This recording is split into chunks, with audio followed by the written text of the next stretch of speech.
August ആദ്യവാരം മുതൽക്കേ തന്നെ പ്രവാസികൾക്ക് വാതിലുകൾ തുറക്കുകയാണ് കുവൈറ്റ്. ഖത്തർ ഉൾപ്പെടെയുള്ള രാഷ്ട്രങ്ങൾ ഇത്തരം ഇളവുകൾ നൽകിയതോടെ കുവൈറ്റും ഇളവുകൾ നൽകാൻ തീരുമാനിച്ചു കഴിഞ്ഞു. എന്നാൽ UAEയും സൗദിയും അടഞ്ഞു തന്നെ കിടക്കും. വിലക്കുകൾ നീങ്ങുന്നതിനെ പറ്റിയുള്ള വിവരങ്ങളൊന്നും ഇതുവരെ ലഭ്യമായിട്ടില്ല.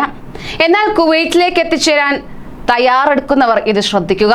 ഒരു ചെറിയ പിഴവ് മതി, നാട്ടിലേക്ക് അതേ വിമാനത്തിൽ നിങ്ങൾക്ക് തിരിച്ചു വരേണ്ടി വന്നേക്കാം. നമസ്കാരം, പ്രവാസി മലയാളിയിലേക്ക് സ്വാഗതം. പ്രവാസി വാർത്തകൾക്കായി ഈ ചാനൽ സബ്സ്ക്രൈബ് ചെയ്യൂ.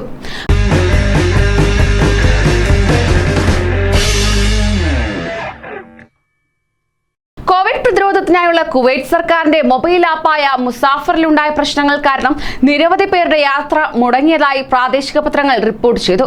കോവിഡ് പശ്ചാത്തലത്തിൽ യാത്രക്കാർ ആരോഗ്യ സുരക്ഷാ നടപടികൾ ഉറപ്പുവരുത്തുന്നതിന് വേണ്ടി തയ്യാറാക്കിയ കുവൈറ്റ് സിവിൽ ഏവിയേഷന്റെ ഓൺലൈൻ പ്ലാറ്റ്ഫോമാണ് മുസാഫർ.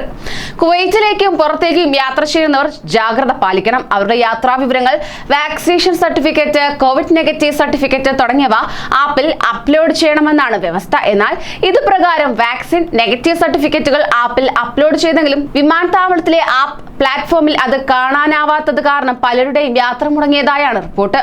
ഇത്തരത്തിൽ പലരും ഇക്കാര്യം സാമൂഹ്യ മാധ്യമങ്ങളിലൂടെ പങ്കുവയ്ക്കുകയും ചെയ്തു. ഇതേ തുടർന്ന് മുസാഫർ ആപ്പിൽ വിവരങ്ങൾ നൽകണമെന്ന നിബന്ധന പിൻവലിക്കണമെന്നാവശ്യപ്പെട്ട് കുവൈറ്റ് എംപിമാർ രംഗത്തെത്തി.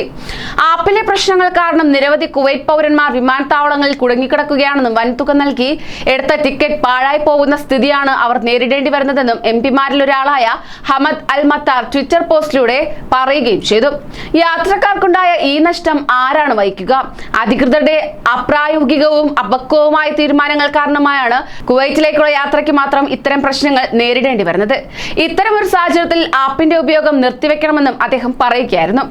യാത്രാ നിയന്ത്രണങ്ങളുടെ പശ്ചാത്തലത്തിൽ കുവൈറ്റിലേക്കുള്ള വിമാനം കയറുന്നതിന് 72 മണിക്കൂറിനുള്ളിലെ PCR ടെസ്റ്റ് നെഗറ്റീവ് സർട്ടിഫിക്കറ്റ് ആപ്പിൽ അപ്ലോഡ് ചെയ്യണമെന്നാണ് നിയമം. ഇതോടൊപ്പം കുവൈറ്റിലെത്തിയതിനു ശേഷം വിമാനത്താവളത്തിൽ വെച്ച് നടത്തേണ്ട PCR ടെസ്റ്റിനുള്ള ഫീസ് അടയ്ക്കേണ്ടതും ആപ്പ് വഴി തന്നെ. ഇത്തരത്തിൽ കോവിഡ് വാക്സിൻ സർട്ടിഫിക്കറ്റും ഇതിൽ അപ്ലോഡ് ചെയ്യേണ്ടതാണ്. മെയ് 22 മുതൽ ഒരു വാക്സിനെങ്കിലും എടുത്ത കുവൈറ്റ് പൗരന്മാർക്ക് മാത്രമേ രാജ്യത്തിന് പുറത്തേക്ക് യാത്ര ചെയ്യാനാവൂ എന്ന നിയമവും പ്രാബല്യത്തിലുണ്ട്. എന്നാൽ ഓഗസ്റ്റ് 1 മുതൽ 2 ഡോസും എടുത്തവർക്ക് മാത്രമേ യാത്രാനുമതി ലഭിക്കുകയുള്ളൂ. കഴിഞ്ഞ 7 മാസമായി പ്രവാസികൾക്ക് ഏർപ്പെടുത്തിയ യാത്രാ നിരോധനം ഓഗസ്റ്റ് 1 മുതൽ തന്നെ പിൻവലിക്കപ്പെടുമെന്നാണ് പ്രതീക്ഷിക്കുന്നത്. കൂടുതൽ പ്രവാസി വാർത്തകൾക്കായി ഈ ചാനൽ സബ്സ്ക്രൈബ് ചെയ്യൂ.